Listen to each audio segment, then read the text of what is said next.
Présent à l'appel pour vous servir, mesdames et messieurs, à travers ces magazines Discours au peuple, avec la réalisation assurée par Ebani Kabou.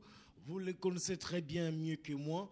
Les magazines passent en revue plusieurs questions d'actualité à travers la République démocratique du Congo, que ce soit les domaines économiques, environnementaux, sportifs, pourquoi pas la politique qui nous intéresse aussi beaucoup en ce qui concerne l'ampleur ainsi que la notoriété.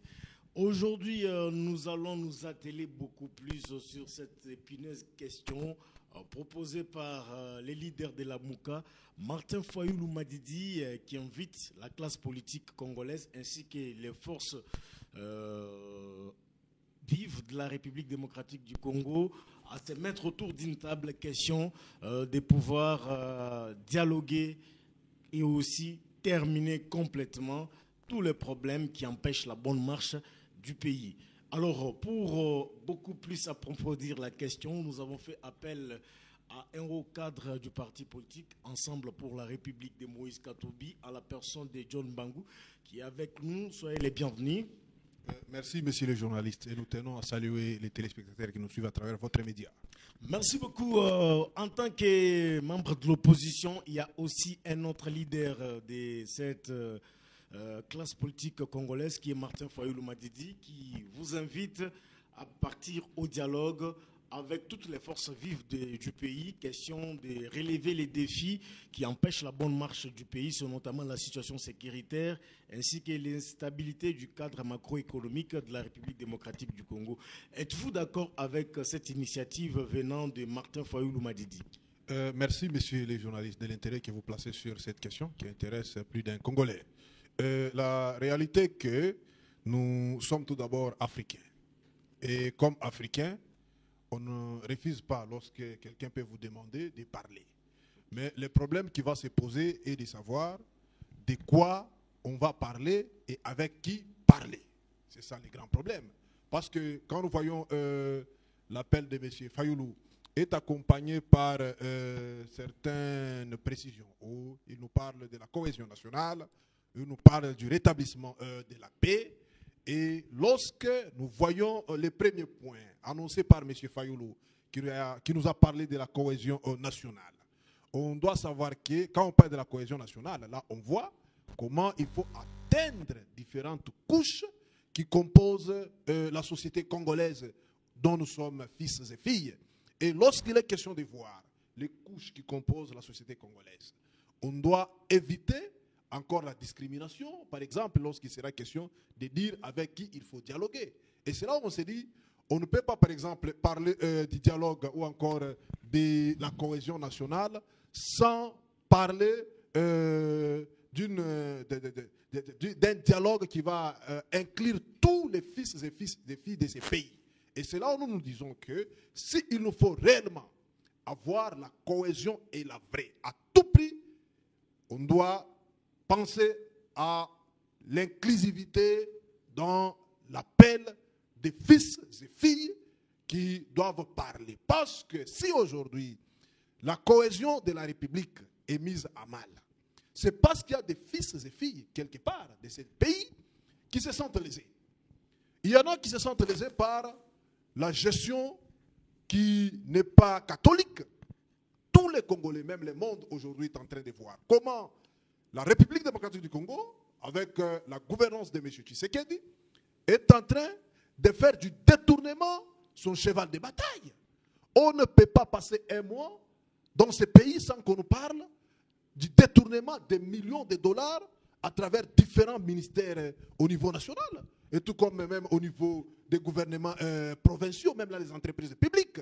Et tout ça, ce sont des choses qui font que les Congolais se sentent frustrés. Et au-delà de ça, il y a des Congolais aussi qui se sentent lésés par rapport à cette question relative aux élections que nous avons eues dans ces pays.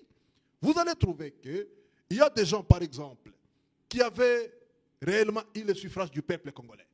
Mais à cause de la mauvaise gestion du système électoral chez nous, ces gens-là se sont vus écartés. Et on a pris parfois les gens qui ne réunissaient pas les conditions pour être proclamés comme étant gagnants ou encore élus. Et ceux qui ont été écartés, vous trouverez que ce sont des gens, des Congolais qui se trouvent dans les camps où il y a une forte frustration. Et lorsqu'il nous faut parler dialogue, on doit songer à tout ça. Et au-delà de ça, on doit tenir compte aussi de la voix du peuple, parce qu'aujourd'hui, le peuple congolais dans sa grande majorité n'est pas d'accord avec le régime de Tshisekedi. Le peuple n'est pas d'accord parce qu'il trouve que c'est un régime qui ne travaille pas pour les comptes du bien-être commun. C'est un régime qui travaille pour les intérêts égoïstes. Et c'est là où, lorsqu'il faut parler du dialogue, s'il faut y aller, il faut avoir les gens qui maîtrisent réellement les problèmes qui gangrènent la société congolaise et qui auront le courage de dire tout haut ce que les autres n'ont pas la possibilité de dire, et surtout les gens du pouvoir. Et c'est là où on s'est dit, dialogue, on ne peut pas dire que ce n'est pas bon d'avoir des dialogues. Parler, c'est toujours bien, parce qu'étant africain, de manière générale, on fait usage de l'arbre à palabres pour régler les différends qu'on peut avoir au sein de la société. Mais ce que nous voulons savoir, et tous les Congolais veulent savoir, est que le dialogue sera avec qui, et pour parler de quoi, et surtout, la question d'inclusivité doit être une question qui doit être au centre, parce qu'on n'acceptera pas qu'on nous parle de la cohésion nationale tout en excluant certains Congolais de l'invitation. Ça, on n'acceptera pas. Lorsque vous faites allusion à l'exclusivité, vous voulez dire quoi concrètement? Comprennent les gens comme les Corneille Nangaa, les Sultan Makenge, les Bertrand Bisimwa, les intégrer aussi dans ces mêmes dialogues, parce que qui dit le politique ou la classe politique, nous voyons Moïse Katumbi, Ensemble pour la République, et Cité de Martin Fayoulou, on voit Envol d'Élysée Sanga, ainsi de suite. Maintenant, que l'on prenne aussi ceux-là qui ont pris les armes. Non, s'il vous plaît. Vous savez, je vais vous donner un exemple. Lorsque le Raïs Kabila était au pouvoir, pour réunifier ce pays, il était obligé de prendre la hauteur. Et la hauteur prise par le Raïs Kabila avait fait que ceux, par exemple, qui avaient pris les armes à l'époque, avaient décidé de les déposer. Et les Congolais qui se sentaient en insécurité se sont sentis sécurisés et la République a été unifiée. C'est la hauteur du Raïs Kabila, le président honoraire. Mais si aujourd'hui nous avons crépitement des balles, nous avons des territoires contrôlés par nos compatriotes comme Nanga, et si vous souhaitez qu'il y ait, par exemple, cohésion nationale, on ne peut pas parler cohésion nationale tout en affirmant que les autres sont exclus. Non. Ils font partie de la nation congolaise. Mais ils sont déjà condamnés. Non, s'il vous plaît, je vais y arriver. Oui. Je vais y arriver. Je vais vous dire ici. On ne peut pas parler cohésion nationale, par exemple, tout en excluant Joseph Kabila Kabange du processus du dialogue. Sinon, ça n'a rien à voir avec la cohésion nationale, ni le dialogue entre Congolais. On ne peut pas parler cohésion nationale tout en ne pas faire appel, par exemple, vous avez parlé ici de notre compatriote Nanga. Aussi longtemps que Nanga est congolais, lorsque nous voulons parler nation, nous voulons réunifier la République aujourd'hui, qui se retrouve dans la situation où tout le monde connaît, mais vous ne pouvez pas dire que lui, on ne fait pas appel à lui, non. C'est là où j'étais en train de parler de l'inclusivité. Pour réellement avoir solution aux problèmes que nous avons. Si nous voulons avoir la cohésion nationale, il nous faut parler avec tous les fils et toutes les filles de la République, comme l'avait fait Joseph Kabila en son temps. Et aujourd'hui, je vous dis, il nous faut à tout prix faire appel à Joseph Kabila. Il faut à tout prix faire appel à Nanga et ses compagnons. Il faut faire appel, bien sûr, aux leaders de l'opposition et aussi faire appel aux exilés politiques. Les gens qui se sentent menacés par le régime en place. Comme et Frank là, Djongo. bien sûr, il est là, Frank Djongo. Et nous avons bien sûr les autres. On peut parler même du général John Numbi et les autres. Ce sont des citoyens congolais. On ne peut pas penser cohésion nationale tout en évitant de faire appel à ses compatriotes pour faire partie du dialogue en question. Et c'est là où je vous dis, pour prendre l'exemple du Raïs Kabila, qui avait réussi en son temps à pouvoir unifier les Congos, il était obligé de prendre la hauteur. Nous devons éviter l'émotion. Ce que nous sommes en train de voir aujourd'hui. Lorsqu'on est par exemple le président de la République, on est appelé à être au-dessus de la mêlée. Un président de la République n'agit pas par émotion. Pour dire non, moi tel, je le verrai seulement au ciel. Non, moi, je ne peux pas me mettre à la même table avec tel compatriote parce qu'il y a eu ceci et cela. Non, on ne gère pas la République avec les émotions. Et c'est là où je réponds même à votre question. Lorsque vous nous avez parlé encore de la question relative aux gens qui ont été condamnés à mort. Mais s'il vous plaît, lorsque nous voyons les compatriotes qui ont été condamnés à mort, c'est un jugement unique. Et c'est là où nous, par exemple, moi, Mbangu, comme citoyen congolais, s'il me faut faire la proposition, je proposerai qu'on fasse tomber caduques ces condamnations-là. Parce que vous ne pouvez pas penser qu'on peut trouver solution au problème de la République, on peut réunifier la République, on peut se mettre autour d'une table, tout en ayant les compatriotes qui sont condamnés sans avoir même possibilité de se défendre parce que la loi que nous avons chez nous est claire et précise. Lorsqu'il y a des compatriotes qui sont condamnés pour raison X ou Y, il faut leur donner la possibilité de pouvoir présenter leurs moyens de défense.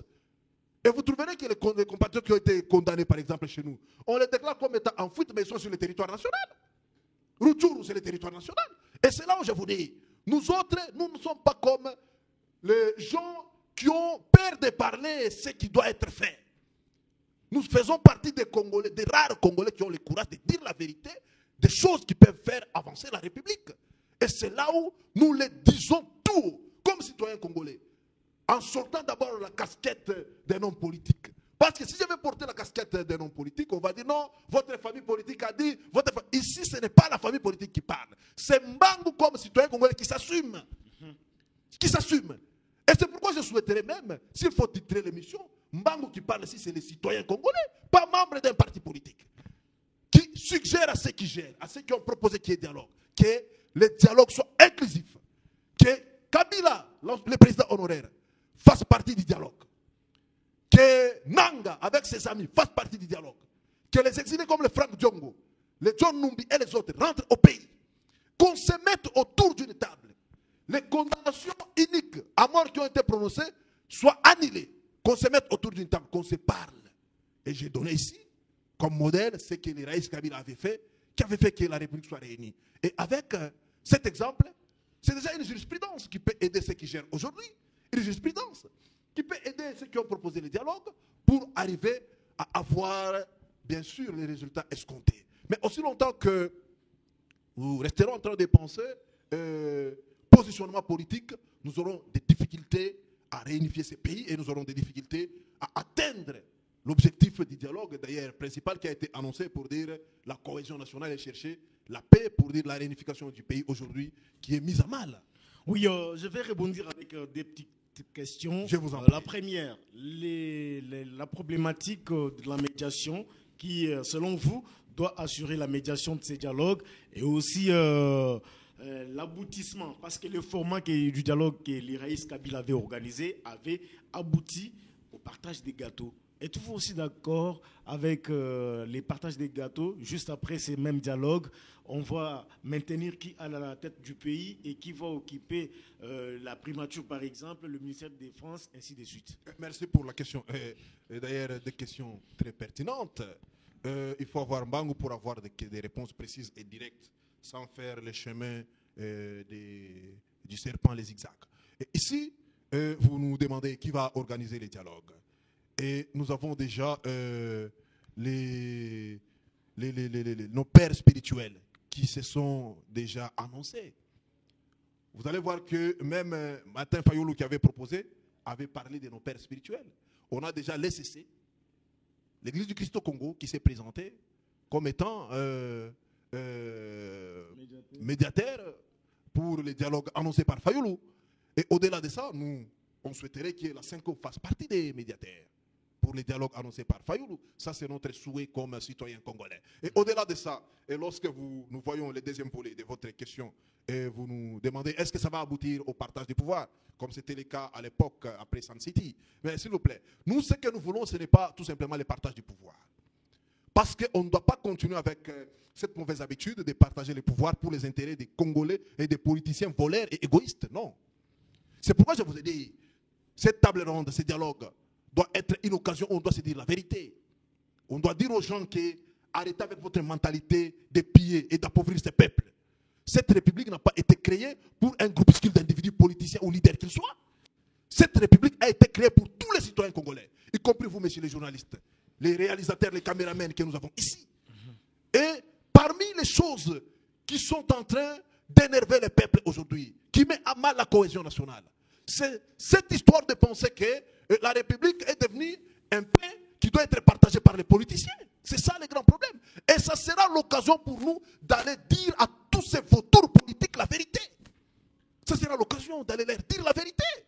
Et c'est là où nous disons que nous souhaitons que s'il y aura dialogue, que ce soit un dialogue inclusif pour que chacun ait la possibilité de dire la vérité et qu'on comprenne réellement qu'est-ce qui nous fait souffrir.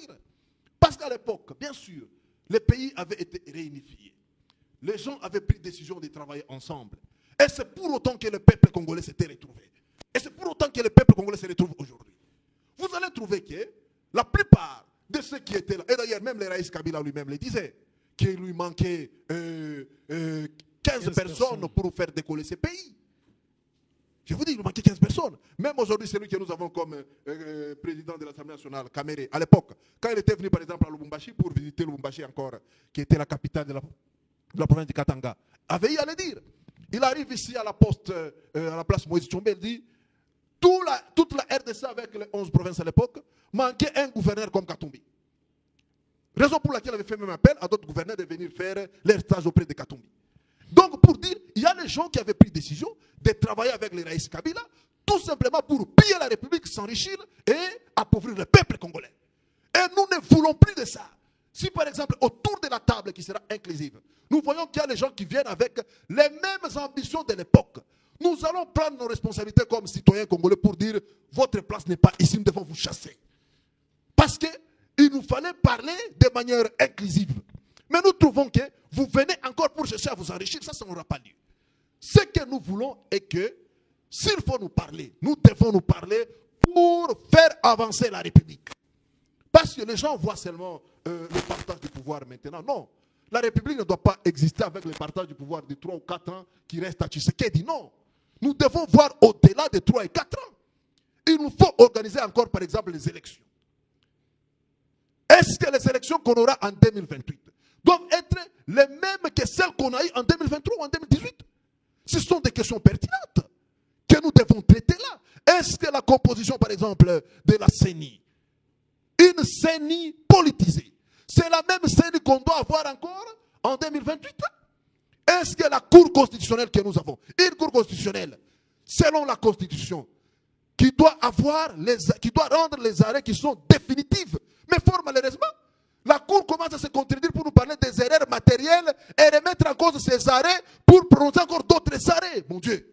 Mais ce sont des questions pertinentes qui énervent les Congolais, sur lesquelles nous devons trancher. S'il vous plaît, Président Bangou, on peut aussi relever le problème de la révision constitutionnelle, par exemple. Mais s'il vous plaît, d'ailleurs, ça fait partie des questions pertinentes. Parce que M. Tshisekedi l'avait dit lors de l'une de ses sorties médiatiques qu'il n'exclut pas de pouvoir penser à ça. Où il nous avait parlé même de la mise en place d'une équipe pour réfléchir là-dessus. Or, cette question, si nous voulons la cohésion nationale, il faut en parler parce qu'on ne doit pas accepter que la République brûle encore. Nous militons pour qu'il y ait apaisement dans ces pays. Nous militons pour que le peuple congolais vive en paix et dans l'unité. Et lorsque nous trouvons qu'il y a des questions comme ça, qui peuvent facilement mettre de l'huile sur les feux, mais on doit en parler. On doit en parler. Parce qu'il nous faut à tout prix préserver ces pays. C'est le bien. Donc vous êtes d'accord pour la révision constitutionnelle? Mais s'il vous plaît, je suis en train de le dire avec précision. Monsieur Tshisekedi l'avait prononcé, et nous, de notre part, nous sommes clairs comme l'eau du rocher. La Constitution ne sera pas touchée. Comme la position de M. Tshisekedi est de mettre sur pied une équipe pour réfléchir sur cette question. Et nous, de notre côté, nous disons pas question de toucher la Constitution. Et comment trouver solution à cette question et ne pas brûler la République? Mais il faut parler. Lorsque Tshisekedi reste dans sa position, Mbangu reste aussi dans sa position. Parce que Mbangu n'acceptera pas que Tshisekedi lui impose la révision de la Constitution. Et si lui aussi veut imposer ça, ça ne passera pas. Il sera question de ce que dit les uns en français facile, ça passe ou ça casse. Or, lorsque nous parlons de ça passe ou ça casse, qu'est-ce qui risque d'être cassé? C'est la République. Or, l'intérêt des politiciens qui gèrent aujourd'hui, c'est un intérêt passager, éphémère. Est-ce qu'il faut casser la République pour un intérêt passager?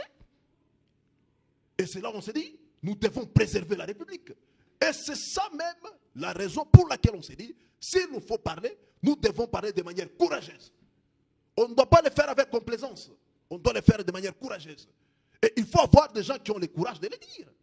Et on ne doit pas éviter les courageux qui peuvent dire la vérité. C'est pourquoi je vous ai parlé ici. Et d'ailleurs, c'est vous qui m'avez mis de l'eau dans la bouche, en me citant les compatriotes comme Corneille Nangaa, les Raïssi Kabila, les Franck Diongo, et entre autres les John Numbi. On doit avoir ces compatriotes-là pour parler. Pour parler.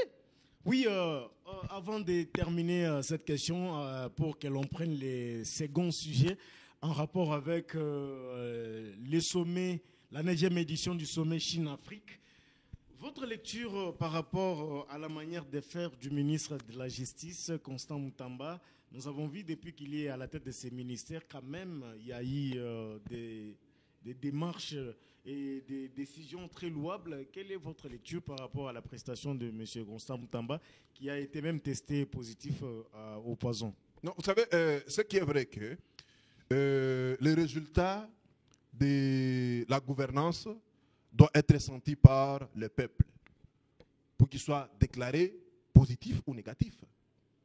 Ce n'est pas comme les résultats du test du poison effectué par, je ne sais pas, les médecins légistes ou encore la police scientifique pour dire ça a été fait à huis clos. Non.